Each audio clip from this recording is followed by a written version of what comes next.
When God chooses you, there's nothing anyone can do. And what's more, there's nothing that you can do. There is a path that God has chosen for you.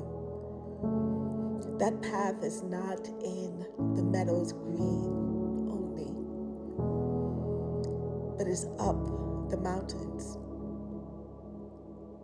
Whatever that path is, whether you believe it or not, because God is such a great manufacturer, He has put everything that is needed for success inside of you. There's so many times I hear people, especially women, when their relationship has ended, when their spouse has been unfaithful, or maybe their spouse has been neglectful, they say, I don't understand why I wasn't enough. And that is something that we want to break in 2025. You are enough. And sometimes that's the reason, because you become the mirror that your spouse sees. And because of the lack of work that they've done to be in the place that they need to be, when they look at you, they see all the things that they have not done, they have not accomplished. They see you organized, and they're not. They see you striving, and they're not. They see you saving, and they're not. And so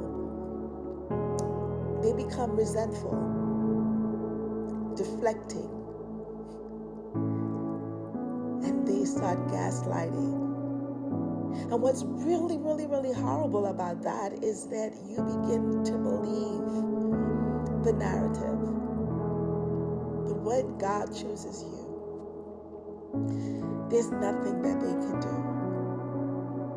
There's sometimes God is going to allow them not to move out of the way necessarily, but stay there in the way enough so that you would grow in strength and tenacity, in mindfulness, in mental health, because they sharpen you even though they think that they're cutting you down. Every time they leave, they teach you to live alone. Every time they neglect, they teach you to be occupied with something else. Every time they say that they are not going to help, that's the time that you grow in strength and wisdom. So while you can look at the situations and find every negative thing about it, it's working for your good. It's working for your good. The truth about it is that every day has a night. Every single day from the beginning of time has a nighttime. There's going to be light, but there's also going to be darkness. It's really, really important that you understand what to do in the midst of darkness. I want to stir up something inside of you today, something that has been laying dormant, latent inside of you. A gift, a talent, a skill, wisdom that you have not used in years because somebody told you that you were not good enough. But we can't blame them because people say what they want to say. But you know what?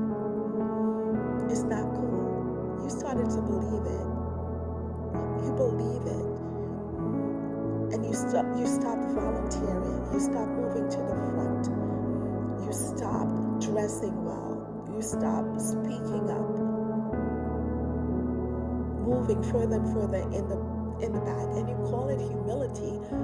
But that's not what humility. The word says that let your light so shine before men that they would see your good works and glorify the Father in heaven. your talent, your skill, your wisdom. It's the testimony, the Bible that people read that draws people to Christ.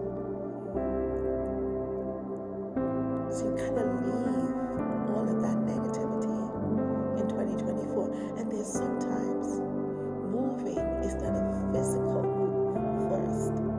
It has to be a mental move. It has to be a change of mindset. And all of us have seen that rose that grew in the middle of the concrete be so determined that nothing, absolutely nothing, would stand in your way, because God has chosen you. You did not put yourself here. Your character and proclivities is not something that you created in yourself. You're smart, you're brilliant, you're amazing, you're good looking, you're handsome, you're amazing, because God made you like that. Don't you dare hide because other people are uncomfortable. God has chosen you. There's something beautiful when we choose God. It's amazing when we choose God. But oh, how wonderful it is when God chooses us. He's given you the voice. He's given you the skill. He's given you the talent. He's given you the wealth. All of that you have. Is that something that you need to shy away from? But in 2025, you want to embrace all of who you are. Shine, child of God. Shine bright. Arise, child of God, and move from the stage. Move from the audience and get on the stage. And move from the stage, the little stages, and get on the big. There's nothing that is impossible with you, because there's nothing that's impossible with God. What is man that you are mindful of him, oh God? That you take knowledge of us, oh God. Why do you love us so? Is that a question that we can answer? But God, we are so very, very, very grateful that you've chosen us. And in 2025, let every skill, every ability, every nuance, every proclivity, everything that's great about us give you glory. Move us, oh God, from the places of obscurity into prominence for your name's sake. The word says that you lead us in the right path because your name is at stake. Oh God, oh God, we thank you because you have chosen us, and we will walk in this path. We will walk in this calling, head up, shoulders back, and ready to shine as bright as we can as a testimony of the God that lives in us. Thank you for choosing us.